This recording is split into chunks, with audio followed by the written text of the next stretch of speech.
आपको सिंदूर में RS1 का सिक्का जरूर रखना चाहिए। यह बहुत ही ज्यादा शुभ माना जाता है।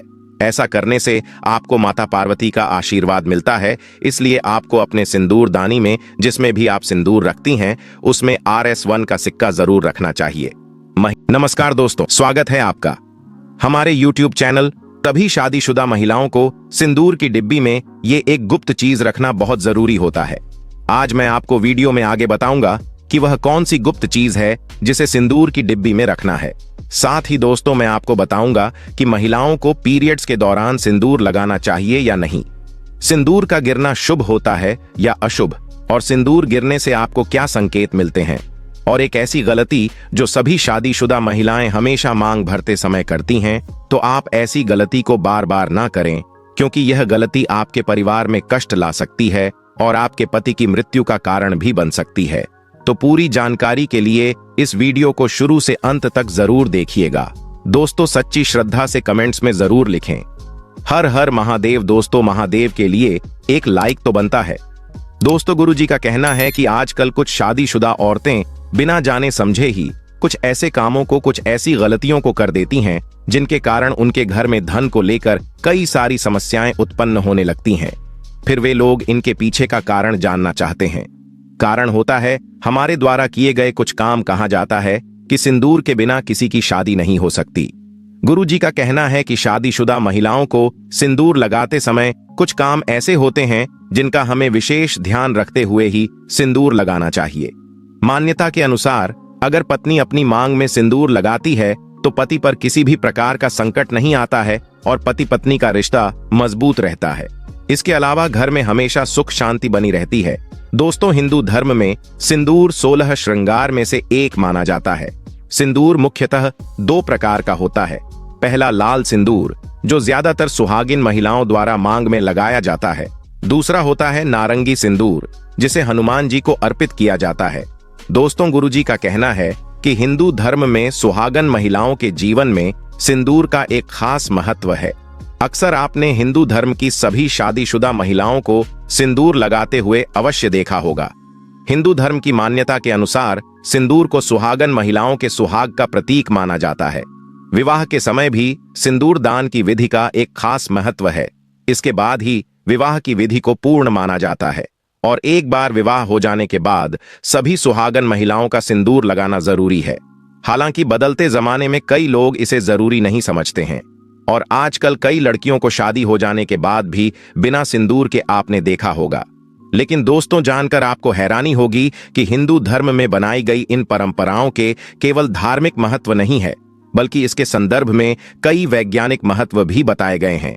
धार्मिक मान्यताओं के अनुसार सिंदूर लगाने के भी कई नियम होते हैं जिनका पालन करना अनिवार्य है। सिंदूर लगाने के संदर्भ में जो भी नियम बताए गए हैं, सभी सुहागन महिलाओं को इन नियमों का विधिपूर्वक पालन जरूर करना चाहिए, अन्यथा उनके जीवन में परेशानियां उत्पन्न होने लगती हैं और उनके पति को कष्ट सहने पड़ा आते हैं। जो महिलाएं सिंदूर लगाने के नियमों का पालन नहीं करती, ऐसी महिलाओं के पति को धन और स्वास्थ्य संबंधित समस्याओं का सामना करना पड़ रहता है।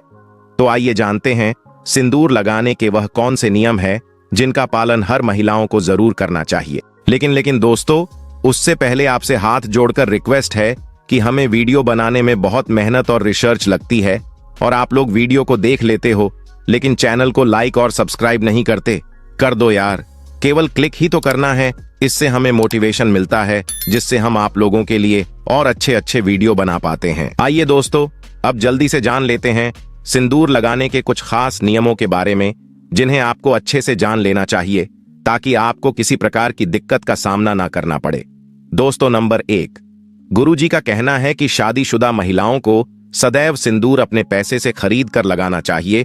किसी अन्य के पैसे से खरीदा गया सिंदूर लगाने से आपको बचना चाहिए।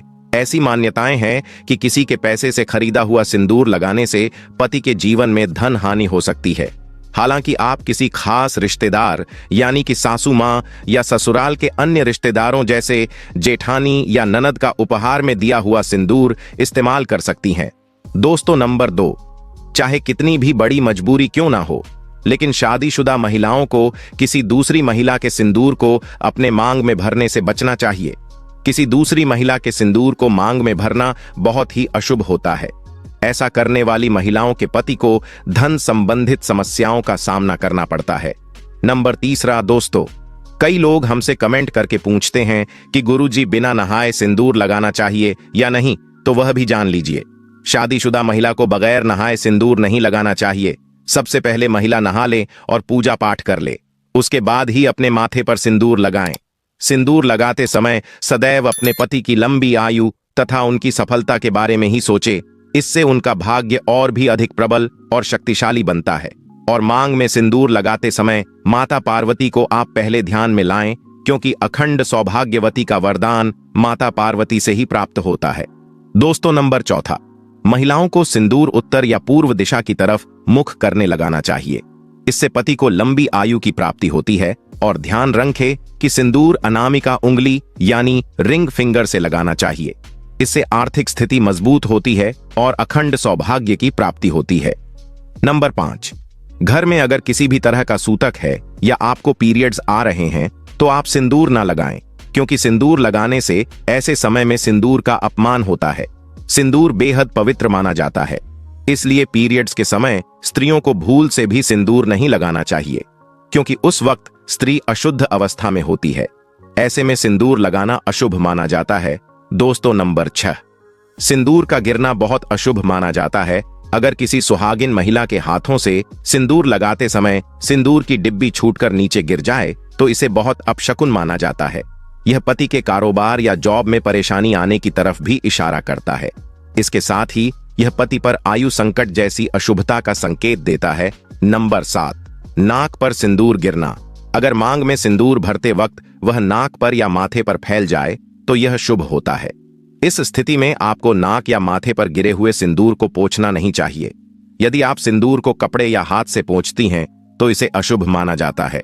आपको बता दें कि नाक सिंदूर गिरना यानी आपको अपने साथी से खूब प्यार मिलने वाला है। दोस्तों, नंबर 9, गुरुजी का कहना है कि अगर गलती से कभी आपसे सिंदूर नीचे गिर जाता है तो उसे इकट्ठा करके नाली या कूड़ेदान में ना फेंके। इससे सिंदूर का अपमान होता है। सबसे पहले तो आप मां पार्वती से क्षमा मांगे, क्योंकि दोस्तों, सिंदूर का गिरना शुभ नहीं होता। अगर आप मां पार्वती से हाथ जोड़कर क्षमा मांगते हैं तो इससे काफी हद तक अशुभ टल जाता है। उसके बाद सिंदूर को इकट्ठा करके माथे से लगाकर किसी पेड़ के नीचे रख दें। दोस्तों, नंबर 11, शास्त्रों के अनुसार जो भी स्त्री अपनी मांग के सिंदूर को अपने बालों के पीछे छुपा लेती है तो उसके पति को समाज में मान सम्मान नहीं मिल पाता। जिस ऊंचाई को वह छूना चाहती है वहां तक वह पहुंच ही नहीं पाते और हमेशा असफल रहते हैं। समाज में तथा रिश्तेदारों के बीच में वह छुपे रह जाते हैं। इसीलिए सिंदूर जितना लंबा आप लगाएंगे और आगे की तरफ माथे पर लगाएंगे, आपके पति का भाग्य उतना ही अच्छा और प्रबल होगा, क्योंकि माथे पर सिंदूर लगाने से स्त्री की शक्तियां जागृत रहती हैं। दोस्तों, नंबर 12, शास्त्रों में यह स्पष्ट बताया गया है कि सुहागन महिलाओं को हमेशा नाक की सीध में सिंदूर लगाना चाहिए। विवाहित महिलाओं को मांग में सिंदूर भरते समय ध्यान देना चाहिए कि वह हमेशा मांग के बीच में ही लगाया जाए। मान्यता है कि ऐसा करने से पति की आयु लंबी होती है। माना जाता है कि टेढ़ा मेढ़ा सिंदूर लगाने से पति का भाग्य खराब हो सकता है। नंबर 13, गीले बालों में सिंदूर न लगाएं। वैसे तो हमेशा नहाने के बाद ही सिंदूर लगाना चाहिए, लेकिन कभी भी गीले बालों में सिंदूर न लगाएं। जब भी आप सिंदूर लगाएं, बाल अच्छी तरह से सुखाकर ही मांग भरें। गीले बालों में सिंदूर लगाने का प्रभाव पति के स्वास्थ्य पर भी पड़ सकता है। दोस्तों, नंबर 14, आपको सिंदूर में RS1 का सिक्का जरूर रखना चाहिए। यह बहुत ही ज्यादा शुभ माना जाता है। ऐसा करने से आपको माता पार्वती का आशीर्वाद मिलता है। इसलिए आपको अपने सिंदूर दानी में जिसमें भी आप सिंदूर रखती हैं उसमें RS1 का सिक्का जरूर रखना चाहिए। महिलाओं, एक बात ध्यान रखनी चाहिए कि जब मांग भरें तो सिर चुन्नी से ढका हुआ होना चाहिए। कभी खुली मांग में सिंदूर को नहीं भरें, जिससे आपके भाग्य पर नकारात्मक असर नहीं पड़ेगा। ऐसा न करने से माता लक्ष्मी का आशीर्वाद को आपको नहीं मिल पाएगा। दोस्तों, आज की वीडियो यही समाप्त करते हैं। और हाँ दोस्तों, अगर आप लोगों ने चैनल को सब्सक्राइब और वीडियो को लाइक नहीं किया